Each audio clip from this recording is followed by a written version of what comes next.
Hello student, आज हम लोग कक्षा 11वीं में आगे पढ़ेंगे। औपचारिक आवेश के बारे में देखे थे हम लोग। अब देखेंगे कि औपचारिक आवेश की गणना कैसे करते हैं। तो यहाँ एक एग्जाम्पल लिया गया है O3 अणु, जिसको बोलते हैं ओजोन, और ओजोन का सूत्र होता है O3। तो O3 को अगर हम लोग लुईस संरचना के रूप में लिखेंगे तो उसकी संरचना इस प्रकार से बनती है। इसमें पहले और दूसरे ऑक्सीजन के बीच में दो सहसंयोजक बंध माने डबल बंध पाया जाता है और तीसरे ऑक्सीजन के बीच में एक सहसंयोजक बंध पाया जाएगा। यहाँ पे जो बिंदु के रूप में दर्शाए गए हैं वह एकाकी इलेक्ट्रॉन युग्म को दर्शाते हैं। तो इसमें हर ऑक्सीजन के लिए पहले ऑक्सीजन, दूसरे ऑक्सीजन, तीसरे ऑक्सीजन सब के लिए अगर हम लोग औपचारिक आवेश की गणना करेंगे तो पहले ऑक्सीजन से शुरू करते हैं। तो जो ऑक्सीजन 1 पे औपचारिक आवेश हो जाएगा 6 इसलिए लिया गया है क्योंकि सबसे पहले परमाणु में जितने इलेक्ट्रॉन रहता है उसको लेते हैं। तो इलेक्ट्रॉन की संख्या यहाँ से x के जगह में लिया गया है 6, क्योंकि x बराबर मुक्त अणु में संयोजी इलेक्ट्रॉन की संख्या होता है। फिर y को लेंगे तो अनाबंधी इलेक्ट्रॉन की संख्या को दर्शाएगा, माने कि लोन पेयर को, और z बराबर होगा बंधी इलेक्ट्रॉन की संख्या। तो यहाँ पे 6 ऑक्सीजन का जो बाह्यतम को उसमें 6 इलेक्ट्रॉन रहते हैं, तो संयोजी इलेक्ट्रॉन की संख्या 6 हो जाएगी। फिर माइनस पहले ऑक्सीजन पे 2 लोन पेयर है, तो 2 लोन पेयर में टोटल 4 इलेक्ट्रॉन है, तो यहाँ पे 4 हुआ, माइनस 1/2 और बंधी इलेक्ट्रॉन की संख्या। तो यहाँ पे 2 सहसंयोजी बंध है, तो 2 दूनी 4 इलेक्ट्रॉन होगा इसमें। उसके बाद इसको हल करने पे ये जो यहाँ इसका मान आता है 0, इसको अगर काटेंगे तो ये हो जाएगा 0, क्योंकि 6 होगा तो ये हो जाएगा 0। तो पहले ऑक्सीजन पे जो औपचारिक आवेश का मान है वो 0 होगा। फिर ऑक्सीजन 2 पे देखते हैं, तो यहाँ पे इस वाले ऑक्सीजन पे दूसरे पे इसका भी संयोजी इलेक्ट्रॉन की संख्या 6 ऋण, इसमें एक लोन पेयर पाया जा रहा है, तो एक लोन पेयर माने कि 2 इलेक्ट्रॉन है, माइनस 1/2। और ये जो ऑक्सीजन है बीच वाला, इधर 2 सहसंयोजी बंध बनाया है और इधर एक सहसंयोजी बंध, तो टोटल 3 सहसंयोजी बंध से जुड़े हैं, तो 3 बंध बना रहा है, तो 3 दूनी 6 इलेक्ट्रॉन हो जाएगा बंधी इलेक्ट्रॉन में। अब इसको हल करेंगे तो इसका मान आएगा +1।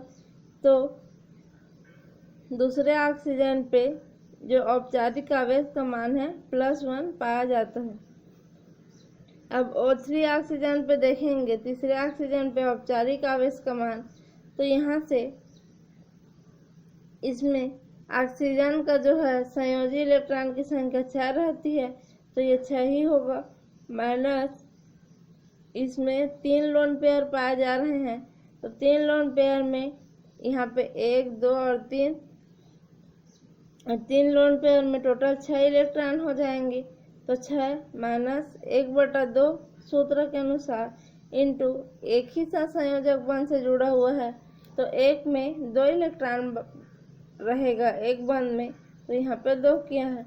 अब इसको हल किए तो इसका मान आएगा -1। तो जो -1 है ये O3 पे औपचारिक आवेश का मान है। ये हो गया औपचारिक आवेश की गणना। उसी प्रकार से किसी और अणु के लिए जैसे HSO4- में भी औपचारिक आवेश की गणना कर सकते हैं। तो जब इसमें हाइड्रोजन के लिए देखेंगे औपचारिक आवेश में, तो हाइड्रोजन जो हो जाएगा उसके लिए अगर देखते हैं तो इसमें सहसंयोजी इलेक्ट्रॉन की संख्या 1 हो जाएगी, ऑक्सीजन का 6 हो जाएगा, और सल्फर के लिए सहसंयोजक इलेक्ट्रॉन की संख्या भी 6 होगी। और फास्फोरस के लिए अगर देखते हैं इसमें, तो फास्फोरस के लिए सहसंयोजक इलेक्ट्रॉन की संख्या 5 हो जाएगी। उसके बाद इसमें देखेंगे फास्फेन के लिए COCl2 में, तो इसमें भी क्लोरीन के लिए संयोजी इलेक्ट्रॉन की संख्या 7 होगा, ऑक्सीजन के लिए 6 हो जाएगा और कार्बन के लिए संयोजी इलेक्ट्रॉन की संख्या 4 हो जाएगी। उसी प्रकार से इसके लिए भी हम लोग औपचारिक आवेश की गणना कर सकेंगे। अब आगे देखते हैं कि अभी तक हम लोग अष्टक नियम के अनुसार इलेक्ट्रॉनों को पढ़ रहे थे कि इलेक्ट्रॉन अष्टक नियम के आधार पर ही भरते हैं, लेकिन कुछ जो है यौगिक ऐसे पाए जाते हैं जिसमें अष्टक नियम का अपवाद पाया जाता है। तो अष्टक नियम के अपवाद को देखेंगे तो जो हाइड्रोजन, लिथियम और बेरिलियम के परमाणु हैं, ये अपने बाह्यतम कोश में 2 इलेक्ट्रॉन लेकर के स्थायी विन्यास प्राप्त करते हैं। तो इनमें अष्टक की जरूरत नहीं होती है स्थायी विन्यास प्राप्त करने के लिए, बल्कि ये 2 इलेक्ट्रॉन लेकर ही स्थायित्व प्राप्त करते हैं। तो ये है अष्टक नियम का पहला अपवाद। जो हाइड्रोजन है, इसके बाह्यतम कोश में 2 इलेक्ट्रॉन रहता है जब ये अष्टक पूरा करता है। उसी प्रकार जो बेरिलियम है, उसमें भी 1s में 2 इलेक्ट्रॉन रहेगा और ये अपना अष्टक पूर्ण करता है, क्योंकि इसमें sp हाइब्रिडाइजेशन पाया जाता है। दूसरा आता है केंद्रीय परमाणु का अष्टक अधूरा होना। कुछ यौगिक ऐसे रहते हैं जैसे BF3, BCl3, इन सब में अगर हम लोग संरचना देखेंगे तो यहाँ पे BF3 में फ्लोरीन में 7 इलेक्ट्रॉन रहेगा और बोरान में 3 इलेक्ट्रॉन रहता है।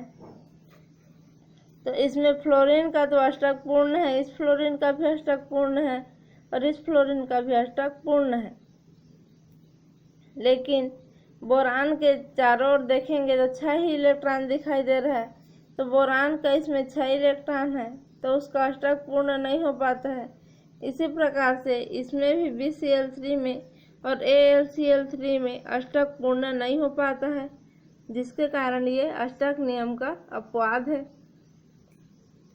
अगर केंद्रीय परमाणु का विस्तारित अष्टक, माने कि जो केंद्रीय परमाणु रहता है जैसे PCl5 में या IF7 में या फिर SO4 2- में, तो इन सब में परमाणुओं का अष्टक पूर्ण नहीं होता है, क्योंकि उसमें 8 से ज़्यादा इलेक्ट्रॉन पाए जाते हैं केंद्रीय परमाणु में। तो यहाँ पे जो फास्फोरस है उसके और जब PCl5 बनाता है तो उसमें टोटल 10 इलेक्ट्रॉन हो जाते हैं इसके बाह्यतम कोश में, और SF6 में टोटल 12 इलेक्ट्रॉन हो जाते हैं और IF7 में टोटल 14 इलेक्ट्रॉन हो जाते हैं इनके बाह्यतम कोश में। तो इस प्रकार ये भी अष्टक नियम को अपवाद है। उसके बाद एकल इलेक्ट्रॉन बंधता या विषम इलेक्ट्रॉन बंधता। तो जो अष्टक नियम के अपवाद हैं PCl5, SF6, इनका निर्माण किस प्रकार से होता है उसको स्पष्ट करने के लिए एक अवधारणा दिया गया, जो था एकल इलेक्ट्रॉन बंधता या फिर विषम इलेक्ट्रॉन बंध। तो उसमें जो PCl5 है उसकी संरचना को दर्शाने के लिए बताया गया कि फास्फोरस के बाह्यतम कोश में 5 इलेक्ट्रॉन रहते हैं। तो उसमें से जो 5 इलेक्ट्रॉन है एक एकाकी इलेक्ट्रॉन युग्म के रूप में रहता है, और जो 3 इलेक्ट्रॉन रहते हैं 3 इलेक्ट्रॉन संयोजी इलेक्ट्रॉन के रूप में रहेंगे और एक इलेक्ट्रॉन एकाकी इलेक्ट्रॉन युग्म के रूप में रहता है। तो यहाँ पे जो फास्फोरस है वो 3 इलेक्ट्रॉन रहेगा और 3 क्लोरीन के साथ यहाँ पे 3 सहसंयोजक बंध बनाया है।